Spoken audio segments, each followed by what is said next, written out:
Selam, family!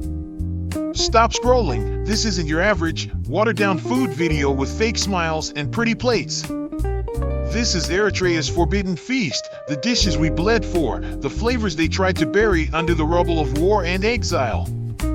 I'm not here to spoon-feed you some cute recipe. I'm ripping open our soul, plate by plate, and shoving it in your face. These aren't just meals, they're battle scars, they're screams of defiance, they're the heartbeat of a people who refuse to break. I grew up smelling these spices, hearing the stories of my elders, tasting the grit of our survival. If you're in the diaspora, 500,000 strong, this is gonna hit you like a punch to the chest. If you're new to Eritrea, you're about to taste our blood, our fire, our unyielding spirit. Ready to feel it? Strap in, we're diving deep, and there's no turning back.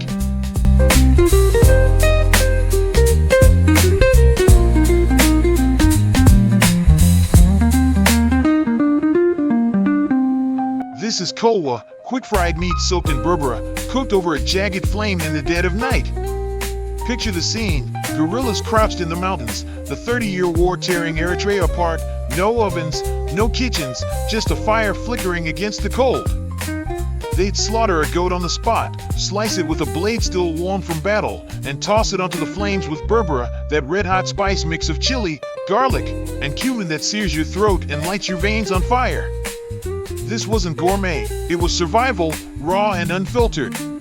My uncle fought in those hills, and he'd tell me how Kulwa kept him going, one bite between dodging bullets, the taste of freedom they clawed from the enemy's grip. You won't find this in some polished restaurant menu. It's too real, too primal, too Eritrean. The diaspora's out there chasing fast food, but Kulwa? That's the secret we carried in our bones. Can you taste the fight in this?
Next up is Shiro, ground chickpeas, cheap as the dirt we walked on, spicy as the hell we crawled through.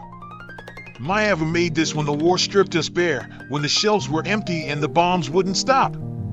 It's not some fancy dish with a garnish on top, it's a thick, red paste, gritty and unapologetic, scooped up with injera until your lips burn and your stomach roars. She'd sit there, grinding those chickpeas by hand with a stone, her fingers cracked from work, mixing in berbera until the whole house smelled like defiance. This fed a family of 10 for pennies, a poor man's feast that tasted like pride. The diaspora's out there forgetting this, trading it for burgers and fries, but Shiro? It's the backbone of who we are. I'd watch her stir that pot, telling me tales of how we survived when the world turned its back.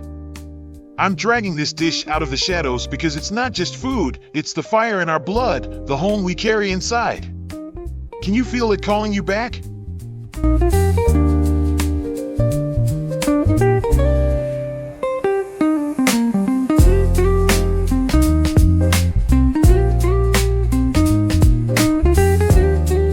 Now we've got Fata, bread soaked in honey and berbera, born in the heartbreak of exile. In the 80s, Eritreans fled to Sudan, their homes torched, their families split, and they made this dish with whatever scraps they could find. Take stale bread, tear it apart with your hands, drown it in golden honey, then hit it with that fiery berbera, sweet meets heat in a clash that screams Eritrea. My cousin in Khartoum would cook this under a tarp, the desert wind howling outside, and he'd say it was like tasting his mara through the pain. It's not some polished dessert, it's rough, it's desperate, it's us in every bite. They'd sit in circles, sharing stories of the highlands, the honey sticking to their fingers while the spice burned their throats. You've never seen this on YouTube because it's been hiding in the shadows of exile, but I'm pulling it out now. This is for every Eritrean who left, who still dreams of home. Can you taste the tears in this?